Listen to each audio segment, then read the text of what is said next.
Hello, hello, hello. Happy National Cybersecurity Awareness Month. I am here today with my good friend. I'm so very excited to have Mr. John Allen here with us. So, as we prepare for our 9th annual Cybersecurity Conference and Business Expo, we're going to have a panel, and our panel is Cybersecurity Impacts by Industry. And Mr. John Allen is the guru of cybersecurity insurance, right? Wow. So, John, thanks so much for being here. Tell me just a little bit about yourself.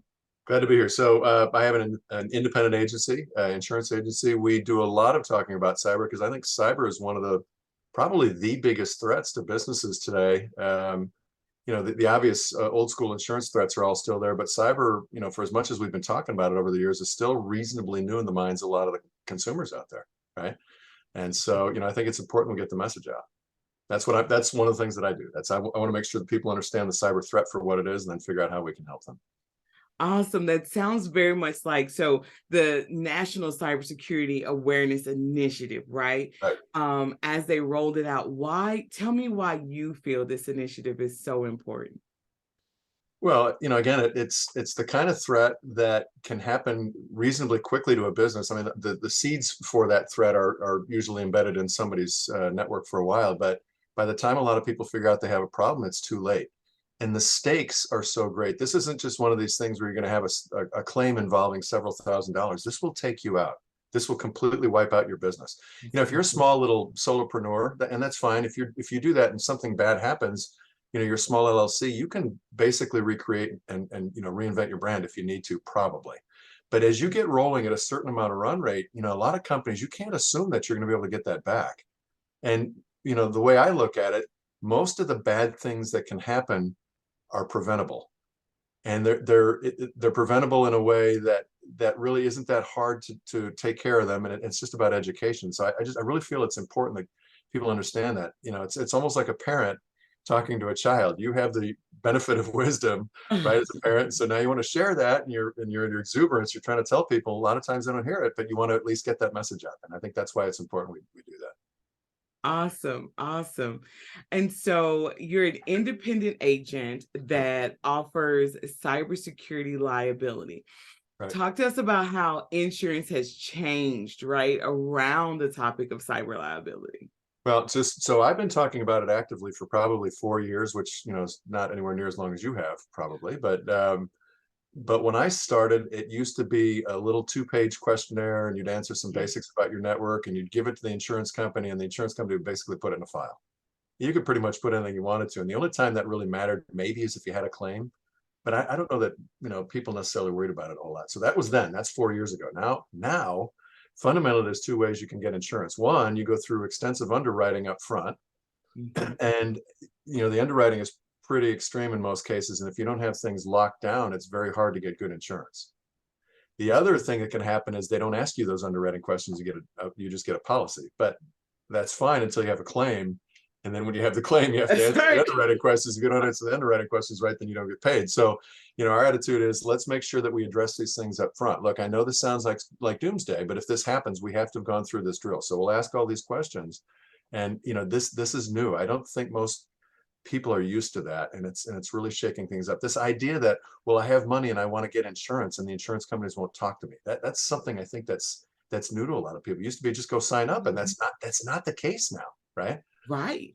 And then the other part of it is that cyber insurance is very specific. As the complexity of the threats changes, you're seeing insurance that insurance typically lags behind those changes a little bit, but you're seeing insurance getting a lot more robust, a lot more complicated. You're seeing a lot more coverage types. You get a lot of cafeteria plans, basically, where they have this menu of all of these different coverages that you can get. And then you as a company have to understand where these threats are likely to hit you, and then get the insurance that fits your operation. You can't just go buy a box of insurance and then, it fits your operation. You have to kind of tailor it to what your deal is. So I think all of these are changes. You used to be able to find basic cyber in a GL. You can't do that now.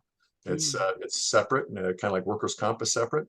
And so it's taken on kind of a life of its own. And because of all of that, there's a lot of education that needs to happen in the marketplace. It was a long-winded answer to a short question, wasn't it? I loved every piece of the answer though, because again, much like cybersecurity, because of the complexities of cyber, right?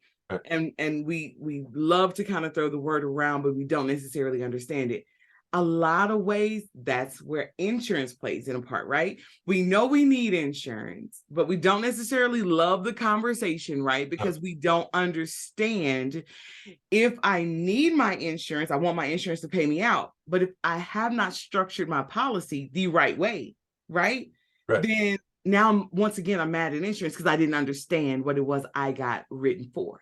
Yeah, there's that. And it's interesting. So I do so much of this. I see it really clearly. So hopefully this will resonate with you.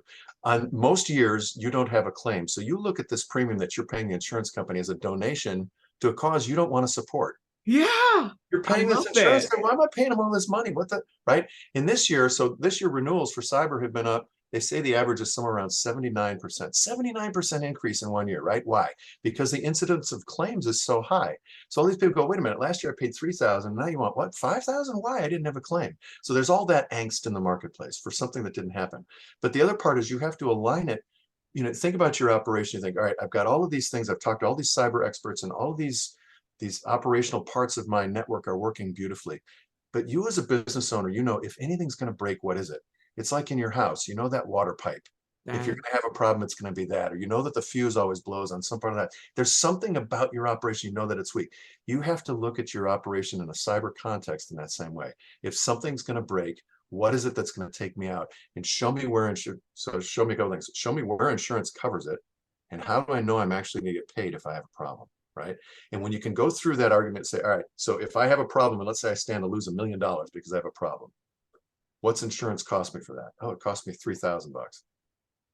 Is that a good trade-off? And that's the conversation in a nutshell. It's a lot more complex than that, but at the end of the day, it's really that simple, right? It's kind of contradicted myself, but really from a high level, it's really just that simple. Go through and understand it. The answer for the right insurance for you isn't the right answer for me or for anybody else. It's a very unique proposition, and you have to understand that in the context of your own risk tolerance, if you will. How much risk are you, the individual, willing to take? How much do you want to spend of your time and your expense to fix a problem that you're going to have related to cyber versus paying money up front to an insurance company to let them fix all that for you while you go about the business of running your business? And these are dynamics that, you know, we typically think of in marketing context. When we think about marketing plans, we think about them in sales context. We don't necessarily think of them in a cyber context. And so that's, you know, what we want to do is kind of set that up so you understand what the trade-offs are, and then you make a decision that's right for you. You have dropped so many amazing gems. I'm almost scared to ask my next question. You're like, right? What did you just say? This has been great. So, as I stated, you're going to be on our panel. It's called the Cybersecurity Impacts by Industry. And so I know come Friday, they're going to be excited to hear from you. But if there's one snippet that they can either expect to hear from you, where you're going to give them a little bit more, expound upon, or there's one nugget you want to give them today to encourage them to be at the event, what would that be? Okay, so since I'm insurance, I'll stay in the insurance lane. So it's one nugget in 3 minor parts. One is, how do I know what my insurance covers? Is it expensive? And how do I know it'll pay for a claim? Right? Basically, is it worth getting insurance? I've heard a lot of buzz in the past about, well, insurance is a waste of time. Let's talk about that. I want to go through that to the extent that people want to hear that part of the conversation. Awesome. I am so very excited to have you, John. This has been amazing.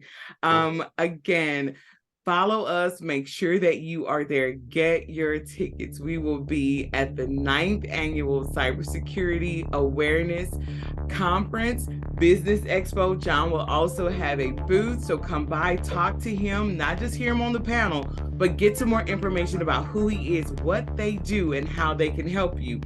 October 28th, Friday, Dallas Capel Center, and come and meet John Allen, who will be on our Cybersecurity Impacts by Industry. John, is there anything else you want to say before we go? Good. Ready for the weekend. Looking forward to next week. Same here. Thanks so much. You guys have an amazing day. Bye-bye.